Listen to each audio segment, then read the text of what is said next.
Hey y'all, it's Brittney. And it's Clay. Today we are excited to have with you Commissioner Fitz Johnson. Welcome, Fitz. Well, thank you. Thanks for having me. Good to hear and good to see y'all. Yeah, good to see you as well. And thank you for being on our podcast. I have the privilege of practicing down before the commission and really appreciate the job you do and the dedication to Georgia. Wanted to give a chance today to have a conversation about yourself, about your role on the PSC, and how this election's going. And Wait, hope you're Clay, there's doing an hope you're doing election well. coming up? There is, it's Just a little 2020. one? It's 2025, and there's an election. I really thought after last year we could take some time off from elections, but apparently I don't get all of what I want. So, Commissioner, tell us a little bit about yourself. Your background. Where are you from? Where'd you grow up? And Yeah, your family and all that. We'd love to hear about it. yeah, sure. I'm a military brat, so I spend most of my time. I grew up in Northern Virginia, just south of Washington D.C. I did my undergraduate work at the Citadel. I have a master's degree from Troy University and a law degree from the University of Kentucky College of Law. Wow. Um, yeah, I was commissioned out of the Citadel, and I spent 21 years in the Army and the Army Reserves. I've got a great wife, four grown children, and six grandchildren. That's great. So, growing up a military brat, did you move around a lot, or were you You always know, in? we did until we made what I consider my last move. We went. I was born in Germany. We moved around until I was 7. We got to Washington D.C., south of D.C. when I was 7. So I started I was 8. Started the fourth grade there, and went all the way through high school. So we never moved again. Well, Commissioner, I know you being a lawyer. I know a lot of our listeners may like lawyer jokes, and they pick on me about being a lawyer for sure.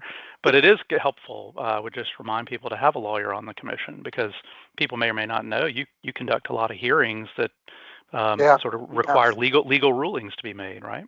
they do, and it is very helpful. I know my background in the law has helped me every step of my career, and this after the appointment by Governor Kemp to the commission, this has been no different. I carry that law degree every day into that job. Yeah, And absolutely. it's nice to conversate with your colleagues and give them a little different perspective on some of the issues. Yeah, it's a very useful thing for the commission. So now tell us about your nomination to the commission. How did you find out about that? How does that work, and what made you interested in taking this job? Well, it's I'm always had the heart for public service. Even in my business world, my business life is kind of what my growing up, my background is really running companies, running businesses, buying, selling businesses. And after the appointment, I got the call from the governor's office. There was a whole bunch of people in it, and you don't really think you're going to be the one to get picked. So you go through a whole rigorous interviewing process and everything, and next thing you get tapped on the shoulder and he offers you the position, and that's a very humbling experience. I had a conversation with my wife about it and prayed about it, and next thing you know, I'm showing up down at the commission in the middle of COVID, and there's nobody there. Yeah. And so you come into this, as many people do to the commission, not without necessarily a utilities background, but certainly with a long history of um, understanding the importance of business, of having the discipline of public service through your military career and otherwise, and so you take on this role. What is what in your time that you've been there? What have you learned about the importance of the PSC and its role in our state and its state's economy? Oh, I got to tell you, it is, going in. I didn't know much about the Public Service Commission, and I will tell you, after 4.5 years, our our agency uh, touches every citizen in the state of Georgia every day. And that is something we're very proud of, that we work very hard to make sure that we keep the lights on. Like I always tell them, when we're regulating energy, it significantly impacts, the state of Georgia. We're the number one state to do business, have been for the last 12 years. I always tell folks, I love Georgia. I love living here. I've loved growing, raising my family here. I love running my businesses here. Uh, and so do other people. So they're coming. People love Yeah. to come here. And one of the reasons they love to come here is they know that when they get here, the energy is going to be available, it's going to be reliable, and it's going to be affordable. And you take those three things, and that's exactly what what a businessman's looking for.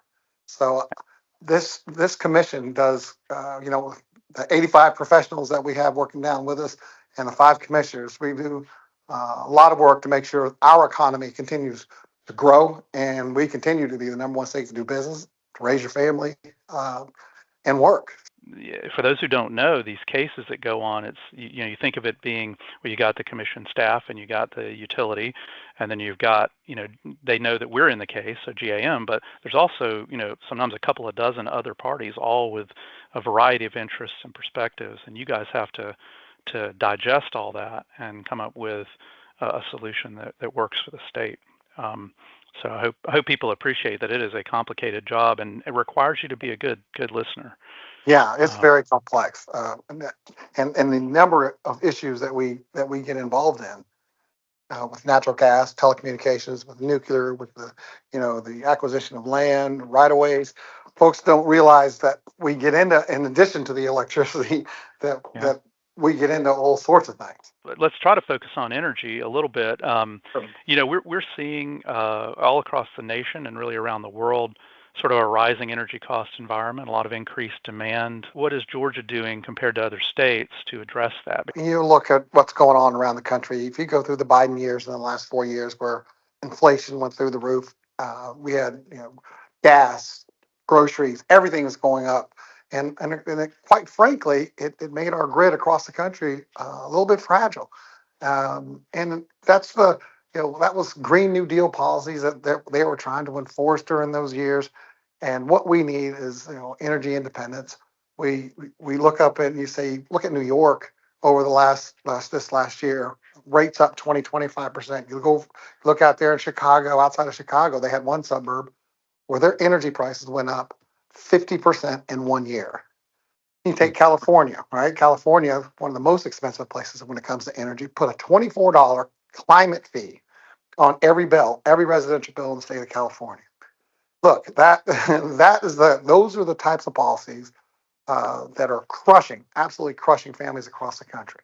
But come here to Georgia, and what we're doing here in Georgia, we have an all the above approach. We have great base load energy in our nuclear, in our natural gas, and our coal. Base load energy, 100% operates 24/7. That's clean. We add the renewables. Of course, we want renewables. We want solar. We want hydro. We import a little bit of wind. Those are great as part of the overall plan. But you got to have your base load energy producing in order to keep the lights on 24/7. So here in Georgia, we also froze the rates for Georgia Power for the next 3 years. That's going to give our small businesses and our residential customers some reliability, some dependability on where my bill is going to come in. I'm a Georgia Power customer. I know what the rates have done, but this is a great. This 3-year rate freeze is great for me, great for my family, and great for our small business owners. Through our IRP process, we continue to strengthen the grid. We can continue to build more megawatts into the system to accept the load that we know that's coming as we're the number one state to do business in the last 12 years, I mentioned. That businesses come here again because they know that their energy is going to be reliable, affordable, and dependable. And we at the Public Service Commission are making sure that energy is going to be available when they get here. For our members, that reliability is key. And I think that the PSC has done a great job of that. Yeah, when I'm out on the trail talking to folks, they don't realize what brownouts, where there are actual scheduled outages. Can you imagine me telling you on Wednesdays from 6 to 8, your power is going to be out. It's not going to be on. We would not stand for that in Georgia, nor should we stand for that here in Georgia. And we continue to keep our energy prices below the national average. And I think it's a great thing for our Georgians here. When we have the state growing like it is, we're going to have to build some things, and those things are going to cost money. But that kind of leads into the data center question and some of these. I guess sometimes call them hyperscalers or whatever, but these very large data centers that are requiring a lot of energy. What has the commission done? Because you hear a lot of anxiety out there. Well, this is going to end up raising my rates even more. But the commission's taken some steps to address that data center growth. Tell us about that. Yeah, and probably the number one issue we run into, or at least I run into out there, is, oh, Commissioner Johnson, these data centers are taking all our energy, and we're paying for it. We're paying for all the upgrades.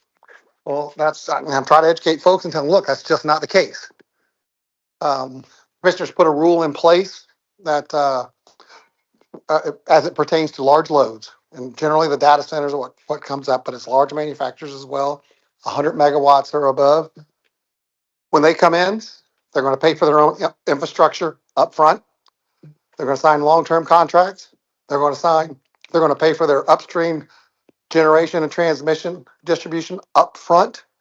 And they're going to have a minimum spend. They're going to have a minimum bill that they're going to get billed.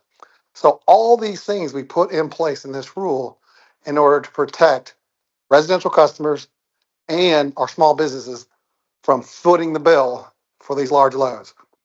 These data centers, they're going to bring in a lot of tax revenue as well. They're going to bring in utility revenue. They've got to pay for all this stuff. So the goal is to make sure that what they're paying more than covers their costs. And you guys have done a great job of that. Certainly, explaining that to people is something that I think all of us in the business world that really follow this closely need to do, because there's a lot of misinformation that's being put out there for political reasons that, just isn't the case. I mean, the commission, again, more so than any other state, is really addressing this issue head on, and y'all deserve a lot of credit for that. We talked a little bit about renewables. Maybe just one more question on that. I mean, what do you see going forward? I mean, with all this demand, obviously we can't back off of any source we've got. What do you think about the place of renewables and the future of renewables in our energy mix here in Georgia?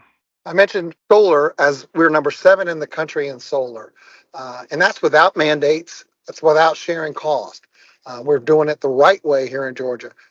It's our hydro. We have upgraded or doing upgrades to all our hydro, which again is another key piece to making sure our energy mix is balanced in order to keep the lights on.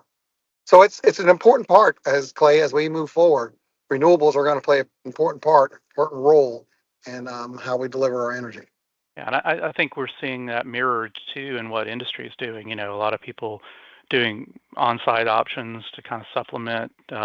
Renewables can add a lot of resiliency, and help shave the peaks and create some savings for members out there. Me and Commissioner Eccles are traveling, crisscrossing this state, trying to visit as many voters as we can, and just to let them know how important and how critical it is to get out, to vote Republican, to keep the commission red, so we can continue to deliver these conservative values that we know are so important. And GAM, of course, supports your election. We don't tell people how to vote because that's everybody's sacred right to vote for whom they want. But the message we're trying to send to our members is this is important. The PSC, and I say this with due respect to my colleague Brittney on the line, she knows it's true. Some years the PSC has a bigger economic impact than even what the legislature does, and we know how important that is. We're very appreciative of GAM and all the work they do with the commission. Very thankful. Well, we appreciate that, and appreciate the fact that, like you do with all parties, you hear us out with a fair shake. We're like you, trying to move this state forward in a positive way. So, listen, Commissioner, thank you for your time today. I know you're busy on the trail. Thank you, Britt. Thank you, Clay. Much appreciated. Have a great day. Thank you, Commissioner. Thank All you. right.